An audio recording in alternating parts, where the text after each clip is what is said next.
Hello বন্ধুরা, তো চলে এসেছি আবারও একটা নতুন স্ন্যাক্সের রেসিপি নিয়ে। স্কিপ না করে সম্পূর্ণটা দেখার অনুরোধ রইল। আর রেসিপিতে আমি দুই রকমভাবে বানিয়েছি, সেটা অবশ্যই স্কিপ না করে দেখলেই বুঝতে পারবেন। আর যারা একদম এই রেসিপি বানাতে পারেন না, একদম সহজ পদ্ধতিতে বানানোর চেষ্টা করেছি বা বানিয়ে দেখিয়েছি, তাহলে স্কিপ না করে সম্পূর্ণটা দেখার অনুরোধ রইল। চলুন তাহলে মূল ভিডিওতে ফেরা যাক। এখানে আমি 1 কাপ ময়দা নিয়েছি, নিয়ে তার মধ্যে স্বাদ অনুযায়ী লবণ দিয়েছি, আর 1 টেবিল চামচ এখানে অয়েল দিয়েছি। দিয়ে ভালো করে একটু ময়ান দিয়ে নেব এই ময়দাটাকে। যত ভালো ময়ান হবে তত কী হবে, এই রেসিপিটা না ভীষণ খাস্তা হবে, খেতে ভীষণ টেস্ট লাগে, মুখের মধ্যে দিলেই কিন্তু মিলিয়ে যাবে। তো ভালো করে ময়ান দেওয়াটা হয়ে গেছে। এখন আমি হাতের মধ্যে নিয়ে দেখিয়ে দিচ্ছি। দেখুন হালকা করে দলা পাকিয়ে যাচ্ছে। তো এই পর্যায়ে হাত দিয়ে আবার ভেঙে দিলে দলাটা ভেঙে যাচ্ছে। ঠিক এই পর্যায়ে আমি ঠান্ডা জল নিয়ে এখানে অল্প অল্প জল দিয়ে একটা সফট ডো রেডি করব। তো খুব সফট করব না, যেমন রুটি খাই আমরা সেই রকম সফট করব না, একটু শক্ত হবে, খুব যে সফট হয় সেটা হবে না। আর কতটা সফট হবে বা কতটা শক্ত হতে পারে সেটাও আমি দেখিয়ে দেবো হাত দিয়ে। তো এইভাবে ভালো করে একটু মেখে নিতে হবে। এইভাবে ঠেসে ঠেসে মেখে নিলে না ভীষণ খাস্তা হয় রেসিপিটা। একবার হলেও এভাবে বাড়িতে বানিয়ে দেখতে পারেন। এখন আমি হাত দিয়ে দেখাচ্ছি, দেখুন দুই দিক দিয়ে আমি ছিঁড়ে নিচ্ছি। তো কেমন শক্তভাবে ছিঁড়ে যাচ্ছে, এটা কিন্তু খুব সফট করে নিই। বললাম যে আমরা যেমন রুটি খাই ঠিক তেমন কিন্তু সফট করছি না। তো এইভাবে আমি এটাকে 10 থেকে 15 মিনিটের জন্য রেস্টে রেখে দেবো, একটা প্লেট দিয়ে ঢাকা দিয়ে। তো এটাকে সাইড করে রেখে এখন আমি নেব ডিম। আর এই ডিমের ভুজিয়াটা ভীষণ সুস্বাদু হয়। এইভাবে একবার ডিমের ভুজিয়া বানিয়ে দেখতে পারেন। তো এখানে আমি 2টো ডিম নিয়েছি। যদি পরিমাণে বেশি করতে চান সেক্ষেত্রে ডিমের পরিমাণটা বাড়িয়ে দিতে পারেন। তো এখানে আমি 2টো ডিম নিয়েছি, একটা বড় সাইজের পেঁয়াজ কুচি করে নিয়েছিলাম আগে থেকে, আর 2টো লঙ্কা কুচি নিয়েছিলাম, আর এখানে ধনেপাতা কুচি নিয়েছি বেশ খানিকটা। নিয়ে এখন এর মধ্যে দিয়ে দেবো স্বাদ অনুযায়ী লবণ, দিয়ে খুব ভালো করে এটাকে মিশিয়ে নেব।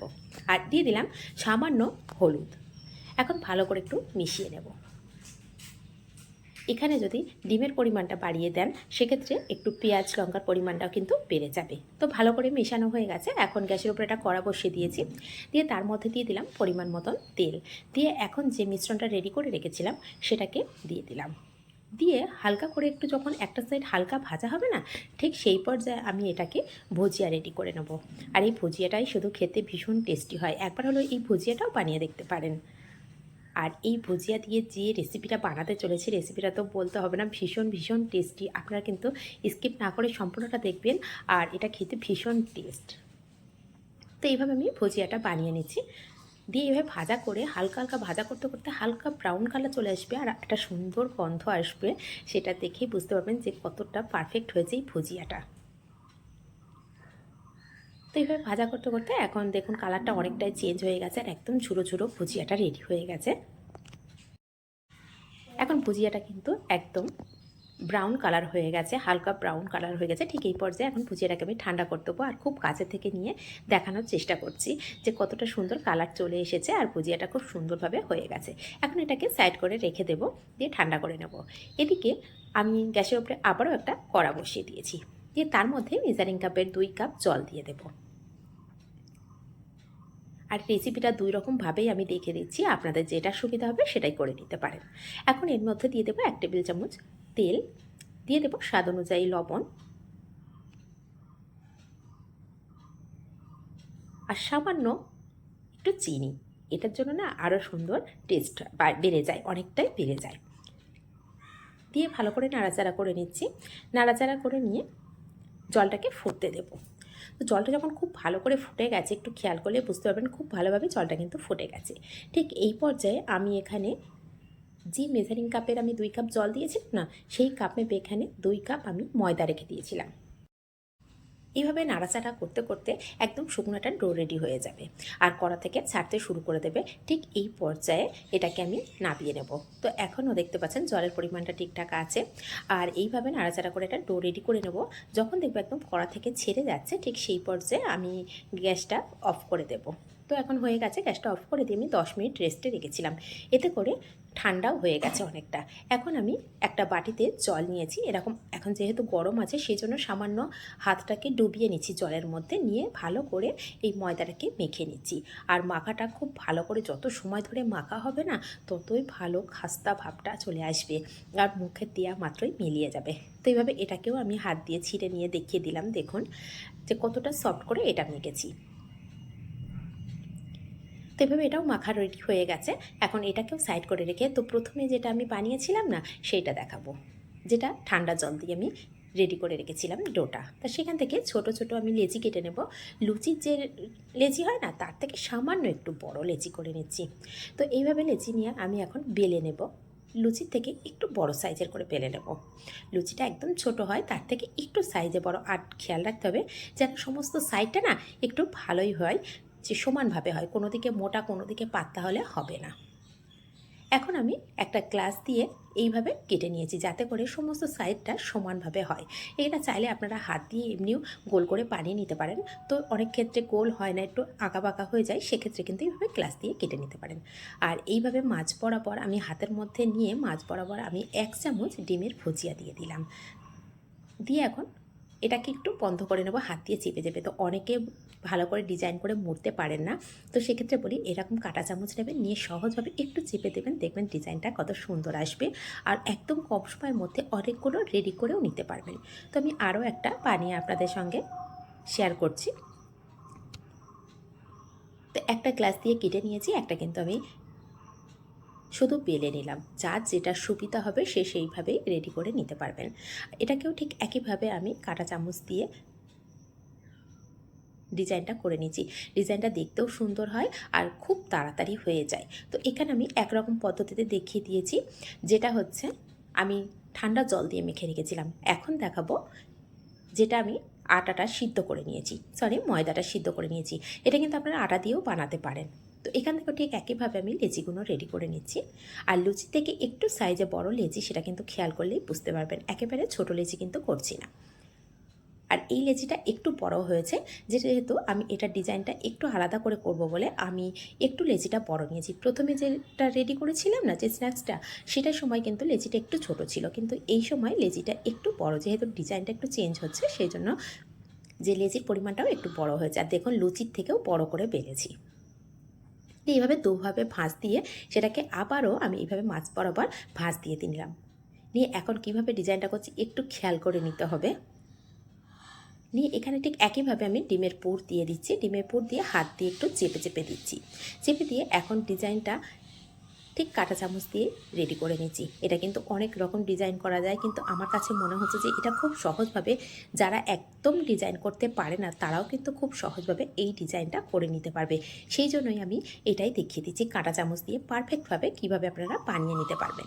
ঠিক একইভাবে আবারও একটা নিয়েছি, ঠিক এইভাবে পকেট মতো রেডি করে নিতে হবে।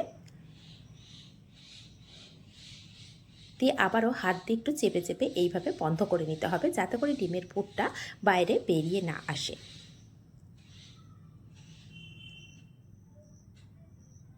তো ঠিক একইভাবে কাঁটা চামচ দিয়ে আমি সমস্ত এই স্ন্যাক্সের রেসিপিটা রেডি করে নিচ্ছি। রেডি করে নিয়ে এখন এটাকে ভেজে নেওয়ার পালা। তো ভাজা করব, তো তার আগে আমি সমস্তটা রেডি করে নিয়েছি। এটা যে কাঁচা আমি ঠান্ডা জল দিয়ে মেখেছিলাম সেইটা, আর একটা যেটা আমি ডিজাইন করেছি সেটা সিদ্ধ করে নিয়েছিলাম ময়দা, সেইটা। আর এই পর্যায়ে আপনারা হালকা করে স্যালো ফ্রাই করে এটাকে ফ্রোজেন করে রাখতে পারেন 1 সপ্তাহ মতো। আর এখনই আমি ভাজা করে নেব, আমি সেজন্য অল্প পরিমাণে করেছি, যেহেতু ফ্রোজেন করে রাখবো না। তো প্রত্যেকটা ডিজাইনটা কতটা সুন্দর হয়েছে আপনারা দেখতে পাচ্ছেন। যতক্ষণ আমি এগুলো রেডি করছিলাম না, ততক্ষণ আমি গ্যাসের উপরটা কড়া বসিয়ে দিয়েছি আর তার মধ্যে তেল দিয়ে দিয়েছি। আর তেলটাকে মিডিয়াম ফ্লেমে ভালো করে গরম করে নিয়েছি।